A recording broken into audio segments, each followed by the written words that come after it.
Hello friend, this is Pranay and welcome to our channel. आज हम लोग पढ़ने वाले हैं 10th क्लास का एक नया चैप्टर जिसका नाम है pair of linear equation in two variable. तो आज हम लोग pair of linear equation in two variable को डिस्कस करने वाले हैं और उससे रिलेटेड जो भी इंट्रोडक्शन है उसको क्लियर करेंगे। तो हम लोग शुरू करते हैं आज का चैप्टर जिसका नाम है pair of linear equation in two variables.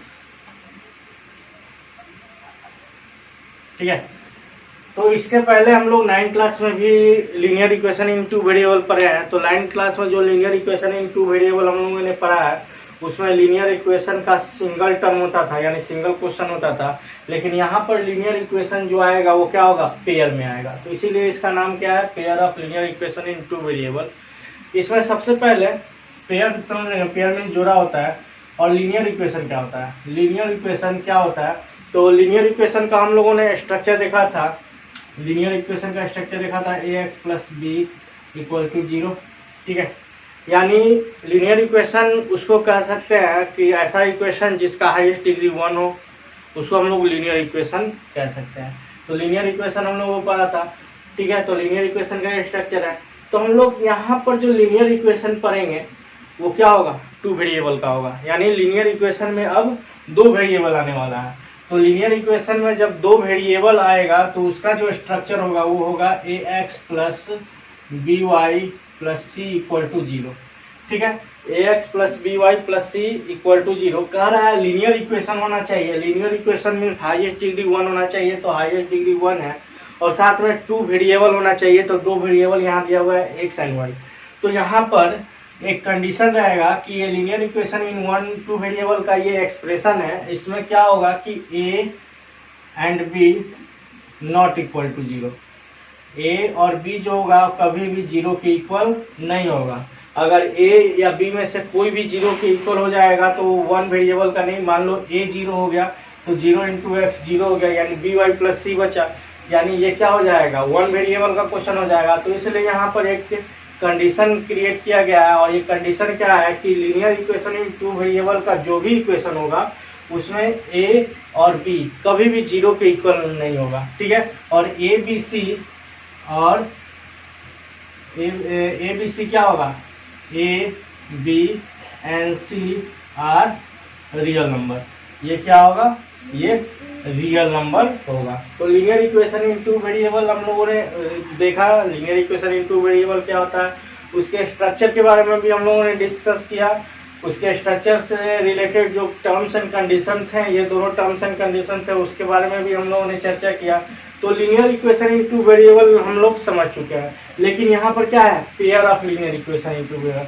तो अगर pair of linear equation in two variable हम लोग को समझना होगा तो उसको अगर डिफाइन करना होगा तो कैसे डिफाइन करेंगे, two linear equation which are in the same two variables, यानी 2 लीनियर इक्वेशन होगा और उसमें सेम 2 वेरिएबल का यूज होगा। तो ऐसे पेयर को, वैसे 2 लीनियर इक्वेशन पेयर को हम लोग linear equation in two variable कहेंगे। एक बार और देखेंगे, वैसा 2 लीनियर इक्वेशन जिसमें सेम 2 वेरिएबल्स दिया हुआ है तो वैसे 2 लीनियर इक्वेशन के pair of linear equation in two variable. General form में हम उसको लिखते हैं, इन जनरल फॉर्म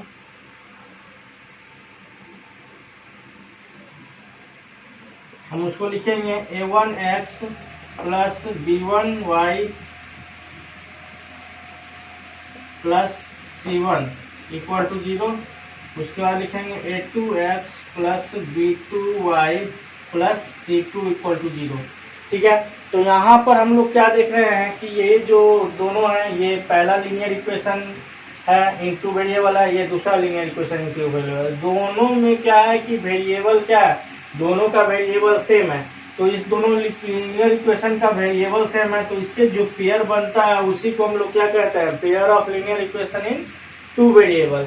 यहाँ पर जो होगा a1 a2 b1 b2 c1 c2, ये क्या होगा, ये रियल नंबर होगा और रियल नंबर।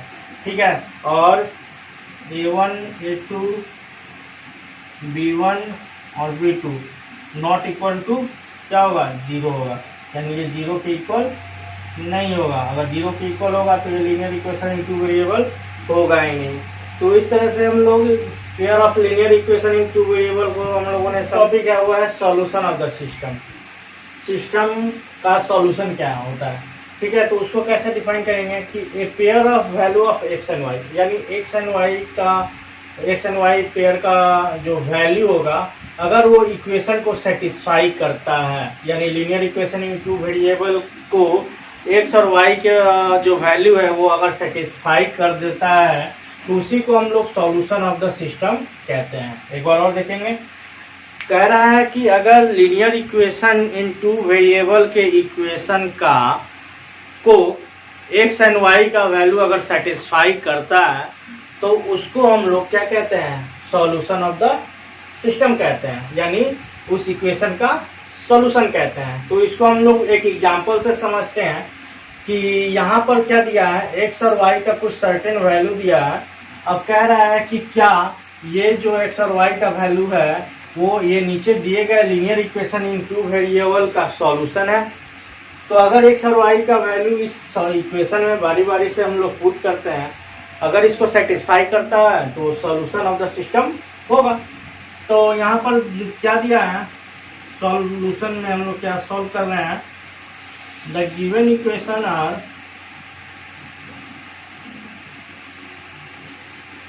इक्वेशन क्या है, एक है 2x plus 3y equal to 16, इसको इक्वेशन 1 कह दिए, और दूसरा क्या है x minus 2y equal to 1, इसको इक्वेशन 2 कह दिए, ठीक है। अब इक्वेशन 1 में हम लोग क्या कहेंगे, फ्रॉम इक्वेशन 1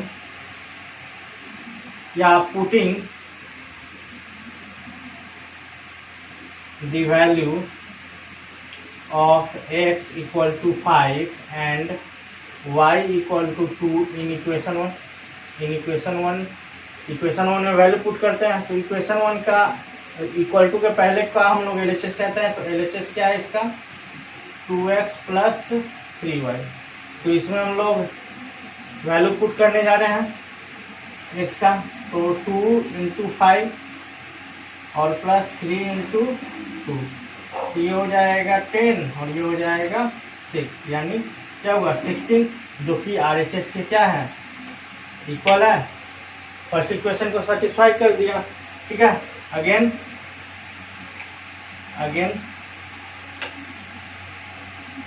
पुटिंग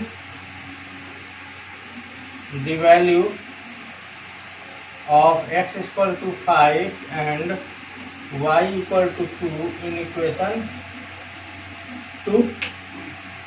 2 में LHS क्या है, x माइनस 2y, तो x 5 है, माइनस 2 इंटू y, y क्या है 2 है। तो इसको सॉल्व करेंगे तो 5 माइनस 4 इक्वल टू क्या होगा 1, जो कि RHS के इक्वल है, यानी ये इक्वेशन 2 को भी सेटिस्फाई कर रहा है। तो यहाँ पर कर रहा है, तो लिखेंगे 10 s equal to 5 and y equal to 2 satisfy both equation 1 and 2, hence x equal to 5 and y equal to 2 is the solution of linear equation। तो इस तरह से हम लोग सॉल्यूशन ऑफ सिस्टम को समझेंगे, ठीक है। तो हम लोग का अब नेक्स्ट टॉपिक क्या रहेगा कि method of solving a pair of linear equation in two variable, यानी linear equation in two variable के क्वेश्चन को कैसे सॉल्व करते हैं। तो linear equation in two variable के क्वेश्चन को सॉल्व करने का 2 तरीका होता है, या तो उसको हम लोग पहले ग्राफिकली मेथड से सॉल्व करते हैं और दूसरा तरीका होता है अलजेब्राइक मेथड, ठीक है। तो 2 तरीके से हम लोग linear equation in two variable को सॉल्व करते हैं, पहले ग्राफिकल मेथड से सॉल्व करते हैं और अलजेब्राइक मेथड से भी सॉल्व करते हैं। तो सबसे पहले हम लोग देखेंगे कि ग्राफिकल मेथड से कैसे linear equation in two variable के क्वेश्चन को हम लोग सॉल्व करते हैं। तो देखते हैं ग्राफिकल मेथड में जब भी कोई ग्राफ बनेगा linear equation in two variable का, तो वो 2 लाइन का यानी 2 लाइन का ग्राफ बनेगा। जैसे कि एक ग्राफ हम लोग ड्रॉ करते हैं तो linear equation in two variable, pair of linear equation in two variable का 2 इक्वेशन होता है, a1x plus b1y plus c1 equal to 0 और दूसरा a2x plus b2y plus c2 equal to 0। यानी पेयर ऑफ लीनियर इक्वेशन का 2 equation होता है, तो 2 इक्वेशन से प्रत्येक इक्वेशन से एक लाइन बनेगा। ठीक है, मान लीजिए कि पहले इक्वेशन से एक लाइन बना, ठीक है, दूसरे इक्वेशन से जब ग्राफ ड्रॉ किए तो दूसरा लाइन बना। ठीक है, यानी ग्राफिकल मेथड में जब भी हम पेयर ऑफ लीनियर इक्वेशन को इन टू वेरिएबल को सॉल्व करेंगे या ड्रॉ करेंगे तो ग्राफ में हमेशा 2 लाइन मिलेगा। ठीक है, या तो 2 लाइन एक दूसरे को इंटरसेक्ट करेगा किसी पॉइंट पर, नहीं तो 2 लाइन एक दूसरे को क्या करेगा, मान लो 2 लाइन एक दूसरे के पैरेलल ही चला जाएगा, या तो दो लाइन एक दूसरे को क्या कर देगा, एक दूसरे के ऊपर कोइंसाइड कर जाएगा। ठीक है, 3 तरह के graphically representation of linear equation in two variable में कंडीशन एराइज होता है। तो अगर मान लीजिए कि पहला कंडीशन इसमें क्या है,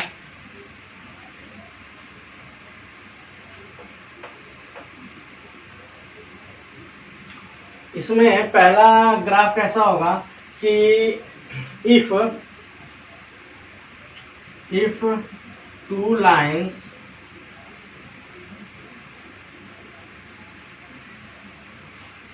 of the graph of linear या pair of linear equation in two variable, if 2 lines of a graph of pair of linear equation in two variable intersect each other at a point, मान लीजिए कि अगर किसी linear equation in two variable का graph draw कर रहे हैं और उसका जो दोनों लाइन है एक दूसरे को किसी एक पॉइंट पर इंटरसेक्ट कर दे रहा है, जस्ट लाइक दिस। मान लो कि L1 इक्वेशन का ग्राफ है और ये L2 इक्वेशन का ग्राफ है। ठीक है, ये दोनों equation linear equation in two variable का ग्राफ है जिसमें दोनों लाइन एक दूसरे को किसी पॉइंट ए पर इंटरसेक्ट कर दिया। तो इस तरह के ग्राफ में जो भी सॉल्यूशन आएगा linear equation in two variable का, जो भी सॉल्यूशन होगा, ठीक है, इसमें कैसा सॉल्यूशन मिलेगा, it has a unique solution. कैसा सॉल्यूशन, यूनिक सॉल्यूशन। इसमें हमें को यूनिक सॉल्यूशन मिलेगा, यानी एक ही सॉल्यूशन इसमें मिलेगा। और जिसमें यूनिक सॉल्यूशन यानी जिस ग्राफ में एटलीस्ट 1 सॉल्यूशन मिलता है, एटलीस्ट 1 सॉल्यूशन मिलता है, उस ग्राफ को हम लोग कंसिस्टेंट कहते हैं। क्या कहते हैं, कंसिस्टेंट। उसको हम लोग क्या कहते हैं, उस पेयर ऑफ इक्वेशन को जिसमें 1 सॉल्यूशन मिलता है उसको हम लोग consistent.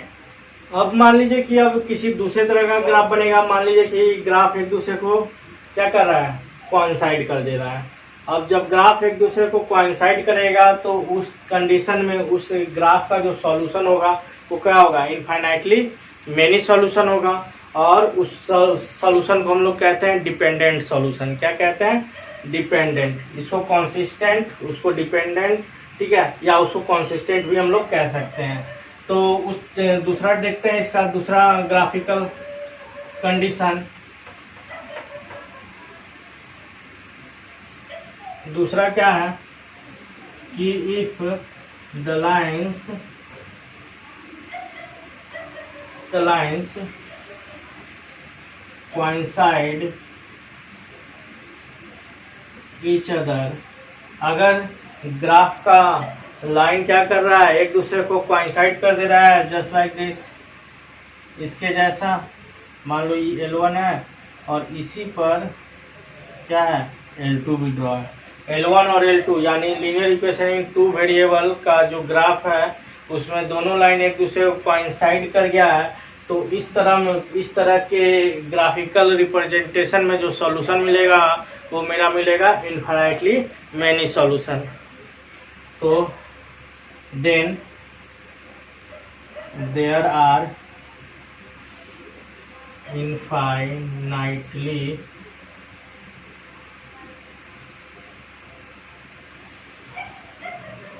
Many infinitely many solution मिलेगा। और इस तरह के पेयर ऑफ लीनियर इक्वेशन को हम लोग क्या कहते हैं, इस तरह के पेयर ऑफ लीनियर इक्वेशन को हम लोग कहते हैं डिपेंडेंट।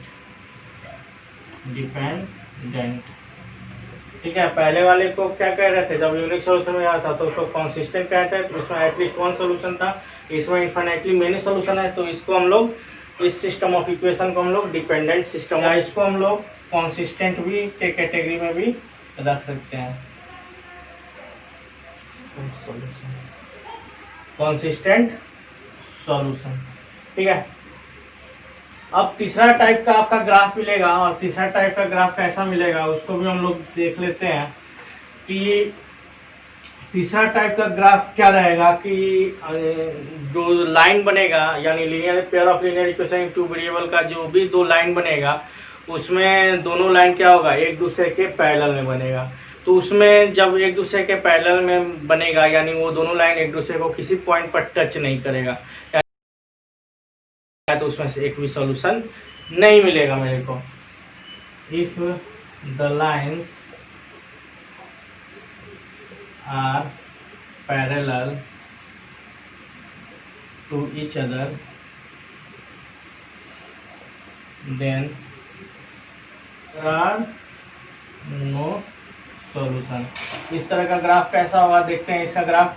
इसमें जो पहले लीनियर इक्वेशन का ग्राफ L1 है और दूसरे का ग्राफ L2 है। इसमें देख रहे हैं कि दोनों ग्राफ एक दूसरे के पैरेलल में बना है, यानी इसमें क्या होगा, नो सॉल्यूशन होगा। और इस तरह के पेयर ऑफ लीनियर इक्वेशन को हम लोग क्या कहते हैं, इस तरह के यानी नो सॉल्यूशन के पेयर ऑफ लीनियर इक्वेशन को कहते हैं इनकॉन्सिस्टेंट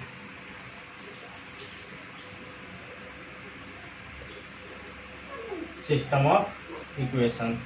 ठीक है, यानी तो हम लोगों ने ग्राफिकल मेथड में तीन तरह का ग्राफ पढ़ा। पहला ग्राफ हम लोगों ने क्या पढ़ा कि एक दूसरे जो ग्राफ ड्रॉ होगा वो एक दूसरे को किसी एक पॉइंट पर कट करेगा। तो एक पॉइंट पर कट करेगा तो उसका जो सॉल्यूशन होगा यूनिक सॉल्यूशन, यानी उसका यूनिक सॉल्यूशन मिलेगा, एक ही सॉल्यूशन मिलेगा। और उस तरह के पेयर ऑफ इक्वेशन को हम लोग क्या कहते हैं, कंसिस्टेंट कहते हैं। दूसरे में हम लोगों ने पढ़ा कि क्या जो दो ग्राफ बन रहा था linear equation in two variable का, जो लाइन दो बन रहा था वो एक दूसरे को कोइंसाइड कर रहा था, तो उसमें इनफाइनाइटली मेनी सॉल्यूशन मिल रहा था। तो उस तरह के पेयर ऑफ इक्वेशन को हम लोग पढ़ा, हम लोगों ने क्या का नाम दिया था, डिपेंडेंट। ठीक है, या उसको कंसिस्टेंट सिस्टम ऑफ इक्वेशन भी हम लोगों ने कहा था। और तीसरे तरह के ग्राफ में हम लोगों ने क्या देखा कि इसमें जो ग्राफ बन रहा है वो एक दूसरे के पैरेलल में बन रहा है। ठीक है, तो एक दूसरे के पैरेलल में जो ग्राफ बनता है तो उसमें कितना सॉल्यूशन होता है, नो सॉल्यूशन होता है। तो इसको, इस तरह के system pair of linear equation को हम लोग क्या कहते हैं, inconsistent pair of linear equation कहते हैं। तो इसी तरह से हम लोग ग्राफिकल रिप्रेजेंटेशन करेंगे। कोई भी linear equation in two variable का क्वेश्चन दिया रहेगा उसको ग्राफिकली रिप्रेजेंट कर लेंगे पहले, और ग्राफिकली रिप्रेजेंट करके उसके बाद जो ऐसा ग्राफ बनेगा, अगर एक दूसरे को किसी पॉइंट पर इंटरसेक्ट करेगा तो कहेंगे यूनिक सॉल्यूशन है, अगर पैरेलल होगा तो नो सॉल्यूशन है, और कोइंसाइड कर जाएगा ग्राफ तो इनफाइनाइटली मेनी सॉल्यूशन है। तो वो मेरे को ग्राफ बनाने के बाद ही पता चलेगा कि इसमें किस तरह का सॉल्यूशन मिलने वाला है। ठीक है, तो हम लोग नेक्स्ट क्लास में एक्सरसाइज फर्स्ट को सॉल्व करेंगे और ग्राफिकली क्वेश्चन को सॉल्व करेंगे और पता करेंगे कि किस तरह का सॉल्यूशन हम लोग को मिले।